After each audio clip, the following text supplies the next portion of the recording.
The modern healthcare system wasn't designed to heal you. It was designed to bill you, because somewhere in the last 70 years, medicine stopped being a public good and became one of the most profitable industries on Earth. Today, a single ambulance ride can cost more than a plane ticket. A hospital stay can cost more than a car, and a surgery can cost more than a house. This is the story of why your healthcare is so expensive.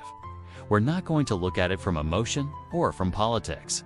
We're going to look at the cold economic structure that quietly reshaped the entire system, one decision at a time. It all starts with a fork in the road, right after World War II.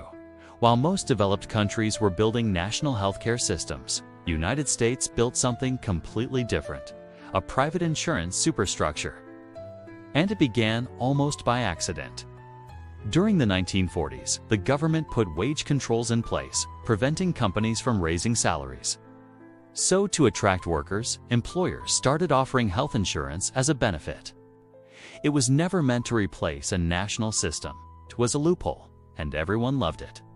Employees got coverage, hospitals got paid, and insurance companies found a new market.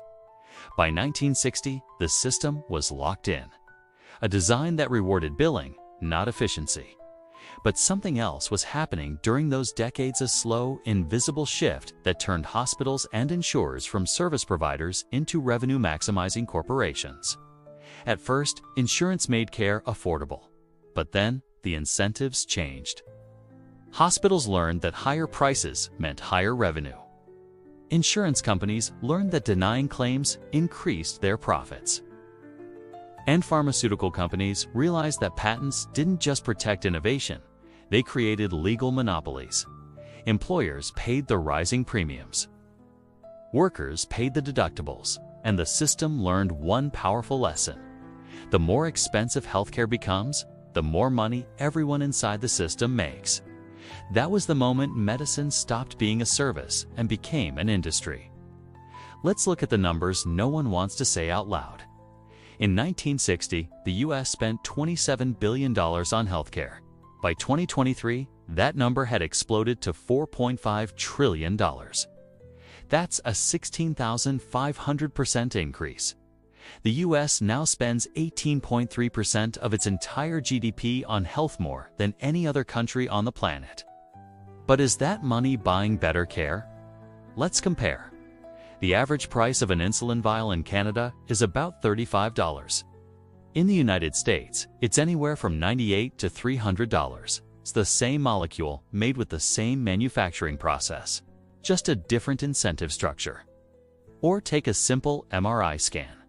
In Japan, it costs about $120. In Spain, about $170. But in the US, the average price is over $2,600. Same machine, same physics, just a different billing logic. Medicine didn't suddenly become 20 times more expensive. The technology didn't suddenly become unaffordable. The prices rose because the structure that sets those prices changed. The heart of this is a fundamental problem. Healthcare isn't a normal market. Why? Because when you're sick, you have zero bargaining power. You don't compare prices during a heart attack. You don't negotiate while you're unconscious. You don't shop around when your child can't breathe. This creates the perfect environment for a massive power imbalance. Take hospitals. They can charge what are called charge master prices, secret list of fees so inflated that even most doctors have never seen it. A $3 bandage can be billed at $37. A $1 bag of saline solution, that'll be $132. A $9 pregnancy test can show up on your bill for $180. These numbers exist because hospitals know the patient can't say no. Then there are the insurance companies. Their business model is simple. Pay out less than you take in. They don't make money by approving your care. They make money by denying it. And pharmaceutical companies? They've mastered the art of extending monopolies through a practice called evergreening. They make small, often cosmetic changes to old drugs that legally reset their patent protection. This is how the drug Humira stayed protected for 20 years longer than intended, and became the most profitable drug in history. When every player in the system profits from higher numbers, the numbers will always rise. But there's another layer of the system most people never even hear about: pharmacy benefit managers, or PBMs. These middlemen control which drugs your insurance will cover, what prices you pay at the pharmacy, and even which pharmacies can sell them. Just 3 PBMs, CVS Caremark, Express Scripts, and Optum control 80% of the entire market. PBMs don't make medicine. They don't treat patients. They simply stand in the middle and extract a margin between the drug manufacturer and the pharmacy. In 2022 alone, PBMs generated $315 billion in revenue. This unseen middle layer is why drug prices stay high even when cheaper generics are available. Any cost savings are captured by the PBMs, not passed on to you. And driving all of this is another hidden engine: consolidation. Back in the 1970s, most hospitals were local and independent. Today, the industry is dominated by mega systems like HCA Healthcare, CommonSpirit, and Kaiser Permanente. These systems buy up smaller hospitals and then raise prices because they no longer face any real competition. One study found that hospital prices increase by 12 to 25% after a merger. The quality of care doesn't improve. Capacity doesn't expand. Only revenues rise. And insurers just accept the new, higher prices because there are no other alternatives left.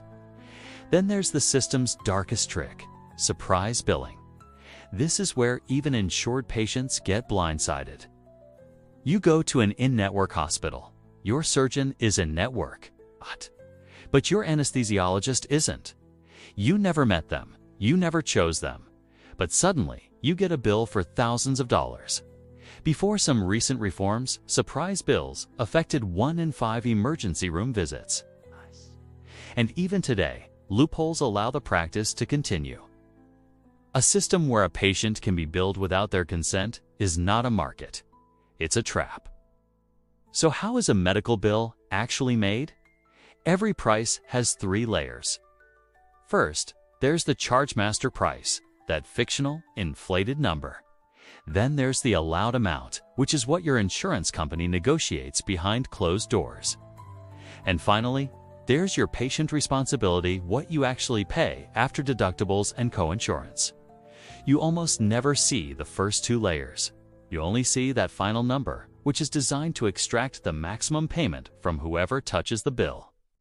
Healthcare became expensive, not because medicine changed, but because billing became its own industry. Think about technology. In every other sector, more tech means lower prices. Automation makes production cheaper, but healthcare is the exception. CT scans, MISTOR, is robotic surgery. They all improved medicine, but they didn't reduce costs. Because the incentives don't reward efficiency. They reward volume. A hospital earns more when it performs more scans, more tests, and more procedures, not when it innovates to reduce them. There's one more layer that most reports don't include: medical debt. Not the bill you get, but the shadow it leaves behind. In most countries, debt from illness doesn't really exist, but in the US, it's become its own parallel industry. Today, 100 million Americans carry medical debt. 1 in 3 adults has skipped treatment because of the cost.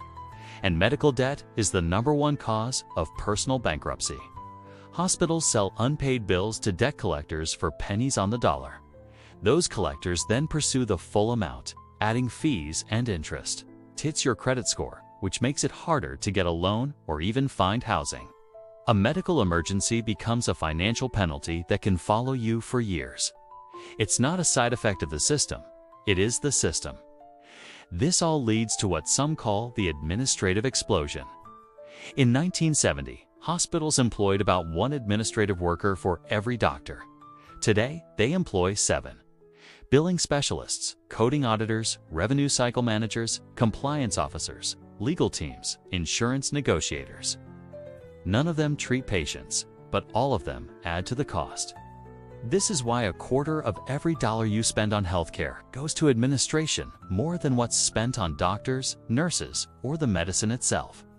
So what's the final result after 70 years of this structural drift? Patients pay more, employers pay more, insurance covers less, hospitals consolidate, drug patents extend, middlemen extract their cut, and prices rise. Yet our health outcomes don't improve. The US pays more than any country in the world for healthcare, but ranks 34th in outcomes. Our healthcare system didn't become expensive by accident, it became expensive by design. A structure built to maximize revenue at every step will always produce the same result: high prices. Not because medicine has to be this costly, but because the system built around it was engineered for profit. And once an industry becomes a pillar of the economy, changing it becomes harder than treating the disease itself. Thanks for watching. If you found this breakdown valuable, please consider liking this video and subscribing for more deep dives into the systems that shape our world.